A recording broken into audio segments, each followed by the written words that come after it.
Hello, my name is Rich Howard, owner of Architectural Builders Supply. In this video is to bring you a closer look at the Pemko 411ARL automatic door bottom.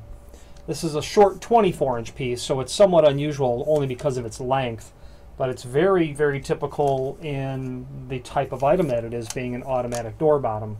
Okay, so what we're seeing here, 411 represents the fact that this is an automatic door bottom in a mortised design like this. Okay, A stands for the mill aluminum finish that this is in. You really wouldn't see any of this when it's installed in the door, and you could see only the edge of this lip, and the bottom of this is aluminum, but when it's installed you really never see it. The RL stands for the fact that we have a sponge style neoprene sill down here. Good quality sill. So you get the camera to focus just on the profile of that. There we go. So the sill is projecting out from the end of the door bottom, and they always will send that long, and long on each side. And because it's neoprene, it's fit in there very well. It's doesn't slide very easy, so it stays in place, is what I'm trying to say. So what we're looking at here is the plunger side of the door bottom, the side with the plunging nut extended from it. Okay. And automatic door bottoms rest on the principle that when the door closes, the bottom drops. When the door opens, the bottom retracts back into its housing. So that's a neat idea. So that only when the door is closed do you have a seal. And that's nice, because then your door bottom or your sweep or whatever you want to use to weather seal the bottom of the door isn't dragging across the floor of the door. Okay. So that's a nice feature of these, and I'll explain how that works in a moment. What also is nice about this is it is capable of leveling itself a floor that's not exactly level. Now, it can't contour on a wavy floor, but of course it can give you some ability to seal against a floor that's not exactly straight. So here's how this door bottom works, and this principle is somewhat universal, is I think almost completely universal across all of Pemko's door bottoms. The plunger is connected to a flat spring inside of here. There is a pin here that tells us where the flat spring is connected to. Okay, so the plunger is threaded and it's connected to that flat spring. The more that I turn this clockwise, the further in the plunger retracts back into the housing. The more I turn it counterclockwise, the further it sticks out. The amount of projection of this plunger is directly related to the amount of drop that you're going to have when this is compressed. Imagine that your door is open. Now, let's start over. The plunger is connected to that spring. The spring, it's a flat spring. The spring wants to be flat. When you push this in, the spring is going to bow. And when the tension is removed from the plunger, the spring is going to want to go from being a bow to flat and straight out again, which forces this to stick back out. When the door is open, because there's a spring in here, that's going to be in its natural position. When the door closes, now if you imagine that this is sticking out of the edge of the hinge side of the door, only the hinge side, as the door closes, this will come in contact. Ignore this. You will have trimmed this flush by this point, the seal. When the door closes, you can imagine that this is going to come in contact with the jamb. Well, the door is closing and the jam's not moving, so this is going to be pushed into its housing, forcing the bottom to drop. Okay, like that. And the more that we push this in, the further the drop is going to occur. It's hard to do it somewhat. Now that looks really odd. I understand why it looks that way. I have an extreme amount of drop set on this for demonstration purposes. Okay, and the maximum drop on this I think is 3/4 inch. You know what? It's either 7/8 or 3/4. They change. That they don't change. They're different for different models and manufacturers. And I have a lot of models and manufacturers bouncing around in my head. Maximum drop. I don't see that indicated. Well, we are safely going to call it 3/4 inch. Yeah, and it's not listed here on the instructions, which is odd. But let's just say it's going to be 3/4 inch, which is very typical. As I compress this, that bottom comes down. Now what it's doing, it comes down in that knife style action, which is not normal, because it drops like this. But what's going to happen in real life? What will happen in real life is this, as it drops, will come in contact with the floor first here, and then my thumb, acting as the floor, prevents it from dropping further, allowing the rest of it to drop. So it'll hit the first point of the floor and then level out to whatever the floor degree is. And that's how it seals. So it doesn't come down plop like this. You wouldn't want that. You would want it to drop, and then drop. You know, drop like that. And that's what it does.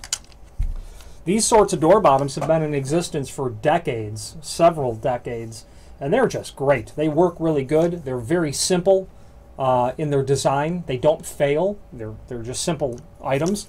This pin is an indication of the trimmability of this item. Now, Pemko says that items below 24 inch cannot be trimmed at all, although they can be special ordered from the factory made that way.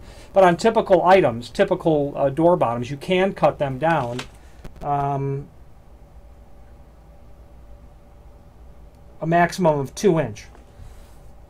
This pin is important that you see here. That's the spring assemblies here. You got 2 inches from this side to trim on door bottoms greater than 24 inch. You obviously would not cut the plunger side. This is the hinge side. You would only cut from the lock side. And you could easily cut that in your chop saw. I would want to get the seal pulled out one end and then cut, okay? And then pull the seal back so that I could trim this. You're going to want the seal to hang a little bit longer than the end of the door, 1/16 of an inch, something in that range, a little bit longer. So these door bottoms operate on that principle. Plunger goes in, the bottom drops, you've got a nice seal. You'll hear it, and it's relatively low closing force. I mean, I can depress this with my thumb, and door closers can usually overcome the amount of resistance given by this plunger. So it's usually not a problem at all. Mortise design. There's a link below this video to the printable cut sheet, which shows you dimensionally everything important about it, saying that it's the width of the channel of the item is 9/16. That looks about right. 1 3/8 is going to be the overall height. Okay, so your channel width, you're going to want to be. You're not going to want to be much wider than 9/16 because you've got these little screw holes here, okay, that are very close to the edge. You got about, maybe 1/8 of an inch there. So if you're told, you're not going to want to be any bigger than maybe 5/8. 5/8 is the width of the channel. That's what I would make it. Give yourself just a little bit of room there. The depth, yeah, sure, 1 3/8, 1.5 inch. That's all good. Keep in mind, if it's a fire-rated door, you're not going to be able to prep this in the field. That would violate the labeling of the door. I've routed for this material. This is easy to route in the sense that you have a router, and yet you've got your door. Obviously, this has to be installed when the door is removed from the frame. It can't be hanging, obviously. I would take the door down and put it on sawhorses, and then I would have a router with a custom fence fixture. Just to make a real quick drawing of a router setup, how I would end up doing this.